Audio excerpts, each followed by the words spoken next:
letting you know. Please don't throw your pubic hair in my face. I'd also like to get on that bandwagon and just have it for the record.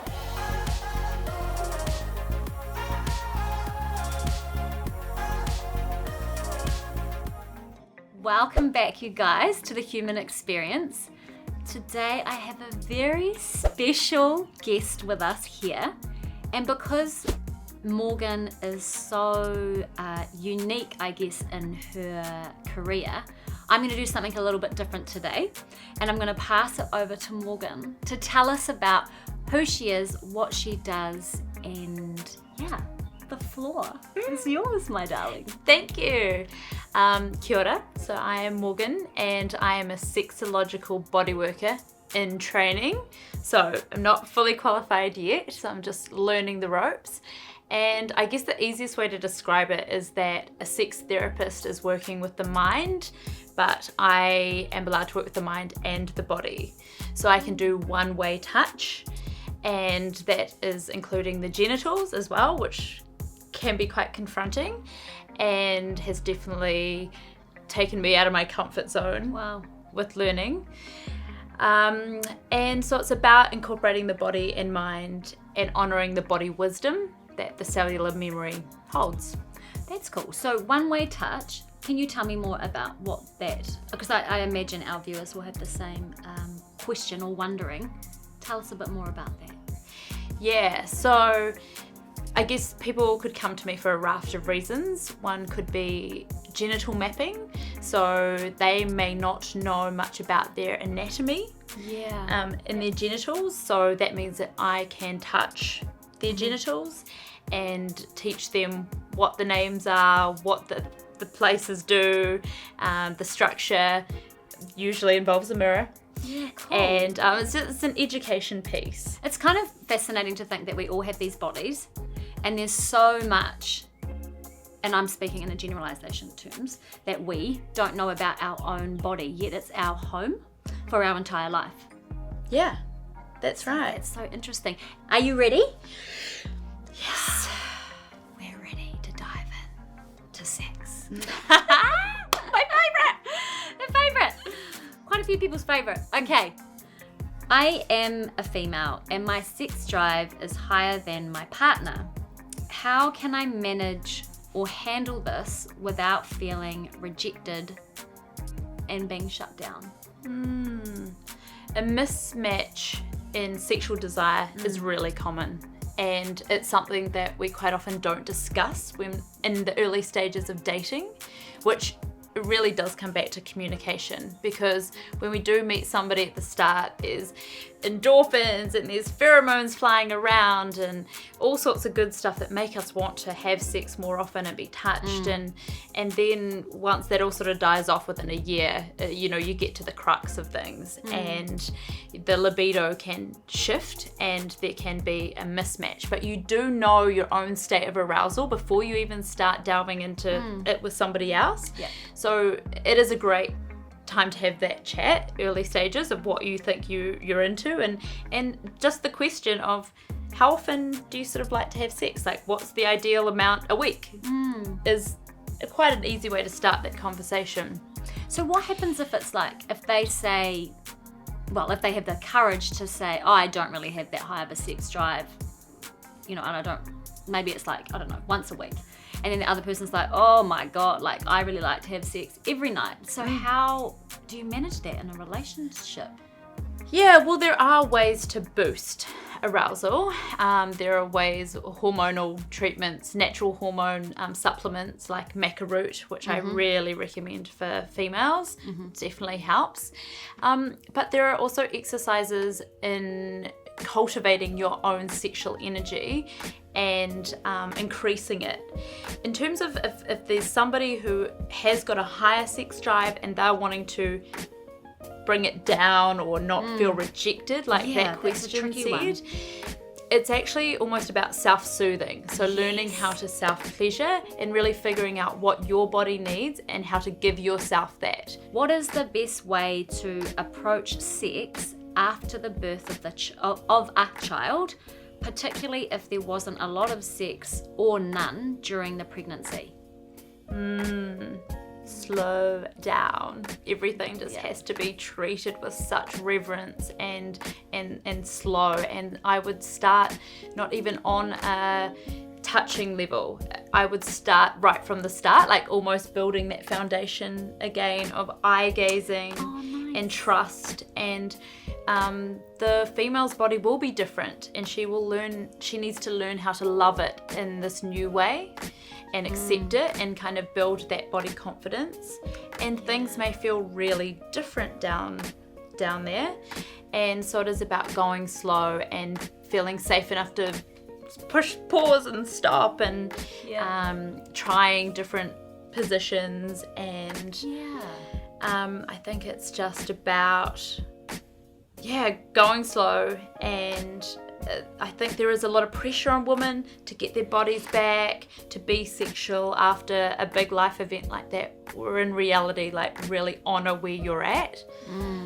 So there's a couple of things in that. There's getting to know your own body again after having a baby, and also getting to a place of, I suppose, love again with yourself, and then being able to feel comfortable enough to talk to your partner and say, and even have those moments of like, I'm actually just feeling really awful about myself, but I am also wanting to connect to you. Is there a way in which we can move through this slowly? I guess it's like voicing your needs, eh? Absolutely. Oh, great. You've kind of answered this, but let's hear it again. What does a sexological body worker do besides telling us we should all have sex? Do it, everybody. Who wrote that, by the way? Have lots of it. Yeah. I'm an educator. Yeah. First and foremost. So people will come to me with concerns like, am I normal? Am I normal down there? I'm in a relationship. I've been looking at that girl in accounts for months, and I want to pound her. Am I normal? Like people they're too scared that this Everyone's is scared. taboo. Everyone's scared, by the way, because we both work with clients. Everybody, men and women, they're both scared. Yeah. Yep. There's fetishes, there's unhealthy relationships to porn that people want to talk through. People want advice on dating apps. That's such a big part of our life these days, of dating and meeting people. Ejaculation guidance, men and women. Some men think they are coming too fast. Some women would like to learn how to squirt. Wow. It's quite an exciting time for us women being liberated down there. This is crazy. Sharice, she's like, what? It's just a different skill set because I can teach and touch the body. Some of my clients are men, and some of my clients are women. And there's this thing out there that everyone's having sex and everybody's doing it except for me. And so this person has asked, are you supposed to have had sex by the age of 35? And I think I really want to have this conversation because I really want to normalize that it's okay if you haven't had sex and you're not alone, and that some people have missed that, I guess, they just haven't gone down the same journey as everybody else, and so they've found themselves at a place and they're 35 and they've gone, oh my God, I haven't had sex. So what is your take on that? Sexuality is just a different journey for everybody, and there's a raft of reasons why somebody may get to 35 and not have had sex. And also, even what sex means to somebody is completely different. They may have been having sex with themselves and they don't call that sex. I just think there's no normal around that kind of thing, as long as you're honoring yourself.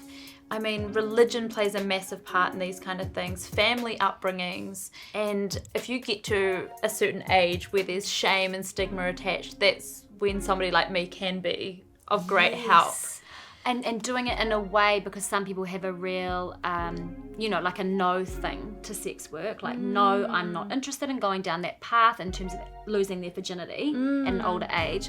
So that is so fantastic that there is somebody that people can speak to and do it in a really way where they can feel like their self-worth is still intact and if not increased. Yeah. That's amazing. Yeah. It's like you saying, it's the normalization that nothing is not normal. I know. In the realms of sexuality. Like we all, okay, so we all do it behind well, if you're doing it, we're doing whatever we're doing behind closed doors. And so how do you know what normal is other than mainstream media or people talking loudly? It's like there is a whole lot of stuff going on that none of us knows about because it's actually really private.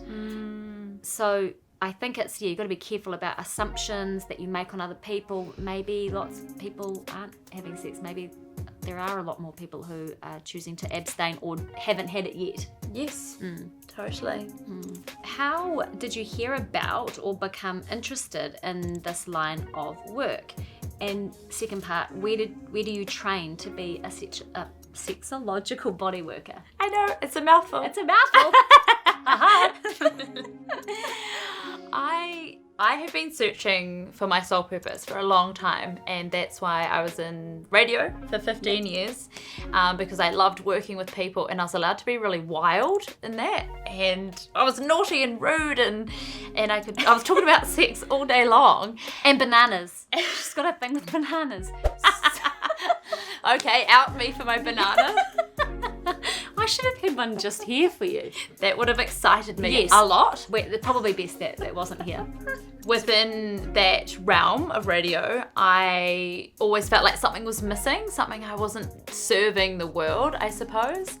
And then I started actually it was Instagram, opened my eyes to all these women out in the world spreading sex positive messages and being really liberated and loving their bodies. And I was like, I am about that. And I looked down the route of being a sex therapist, but to me it was too heady. Clinical. Too clinical. All about the mind, where I am very embodied and I like movement, and you probably see my arms flapping around. Touch. Yeah.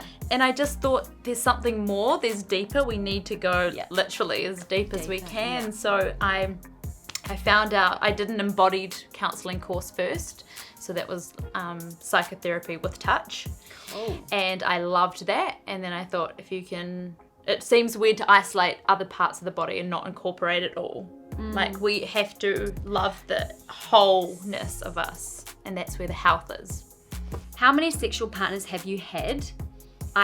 This person says, I hate how it is taboo as a female if you've had many, and I don't know what many is. So.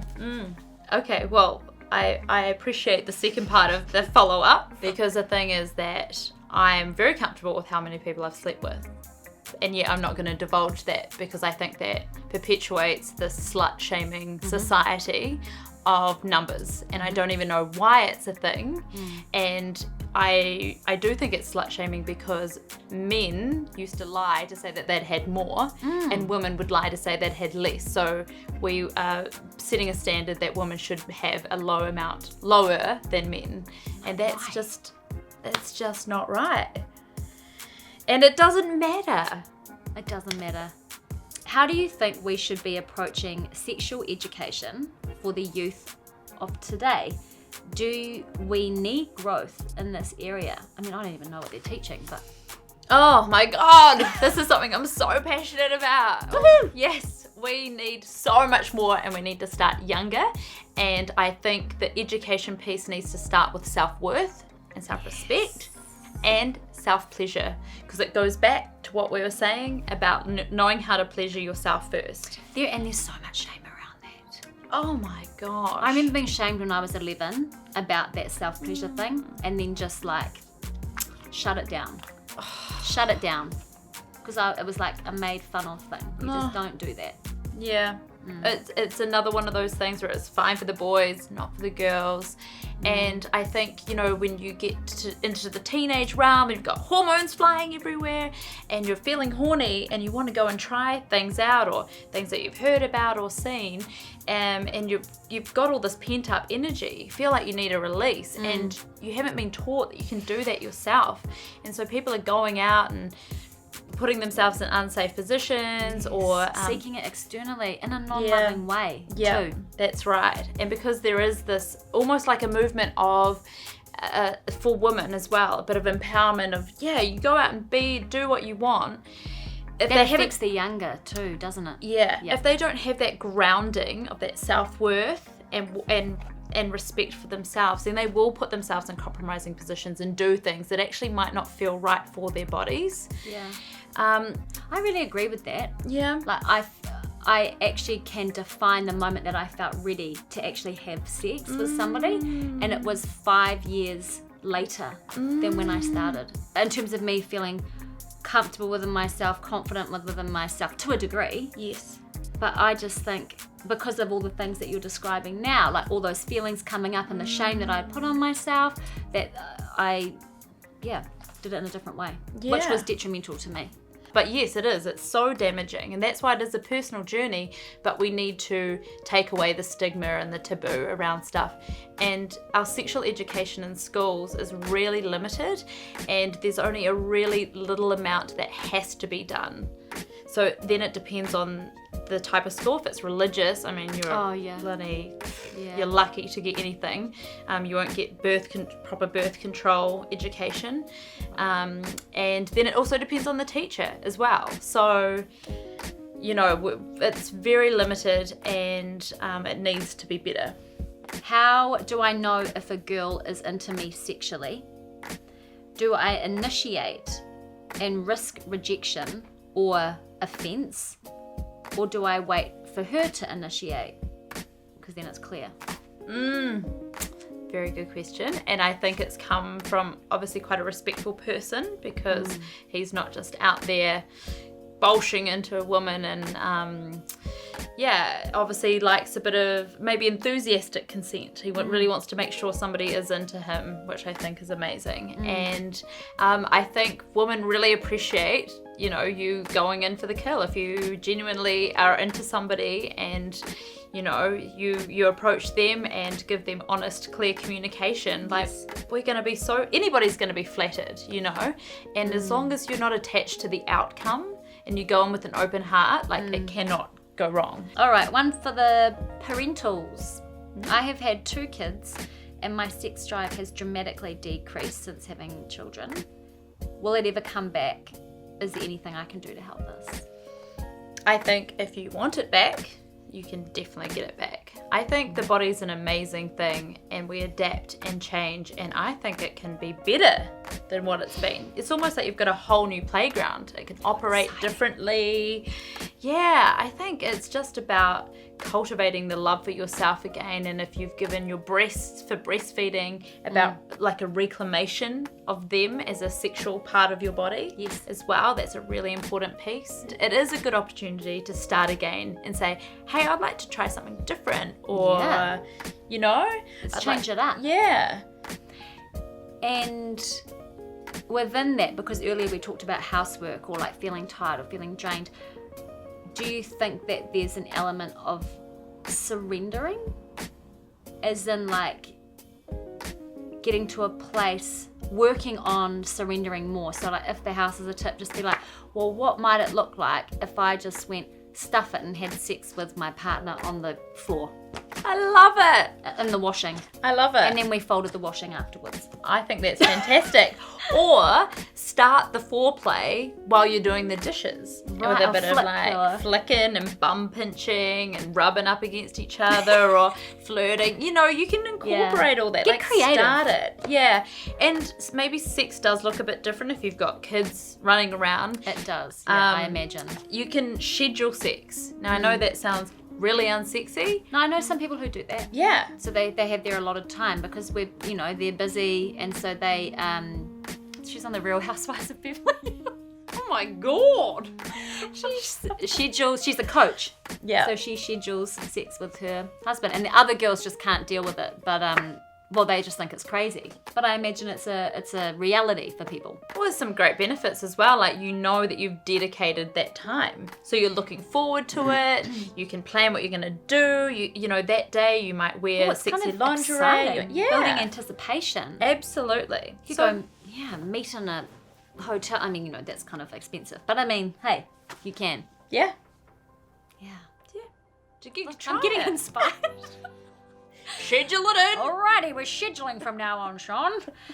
Is it okay? Well, it's a cool question. Is it okay to turn on my husband but not have sex? Sometimes I feel shame for being flirtatious and provocative if I don't follow through with having sex. I love this one. Mm-hmm. And I can personally resonate with it as well. Same. Because I think there's... Sometimes you want to be fun and then you're like, Yes. oh, but I don't want to do the end thing.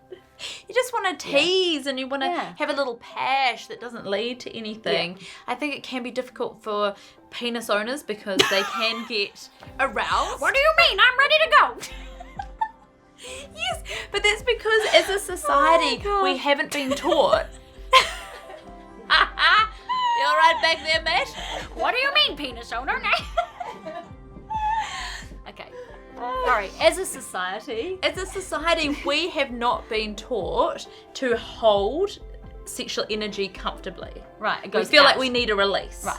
So I think vulva owners, can quite often handle that and circulate Right. the energy a bit more, whereas when there's a penis that's erect, it's quite hard to get that under control without a release. Yeah, it's got a sometimes. job that it wants. Yeah. Having non-agendered touch is really powerful and important, and we shouldn't all be going for the big O or for sex and penetrative sex. You know, we can have so much fun and pleasure just from the little bits of touching and smooching, and it's fun. Yeah. Wow. I don't know about you guys, but today has been, do you know what it's been, which has been so cool? It's been funny because we're having this conversation, which is really important to have on so many interesting topics, but things which aren't talked about, but which I'm sure all of our audience on some different level can relate to. And so thank you so much for being our educator today. Oh, you're so welcome. Thank you for having me. We are just so lucky to have had you here. It's definitely enriched my perspective, and yeah, I'm like, you know, my little brain's going. I'm thinking about all sorts of things, so I'm gonna check in with Morgie later. But thank you guys so much for tuning in, and thank you so much for being here. So welcome, and thank you guys. Spread the sex positive message. Yay! Hi, I'm Morgan, and I've just been on The Human Experience with the amazing Bree Nicholls. And if you want to see more of this action, you can subscribe here, or it's going to be somewhere around here. Keep watching because she's got heaps of amazing videos talking to lots of other cool people. And if you want to see me or follow my journey, you can listen to the podcast, The Trainee Sexologist.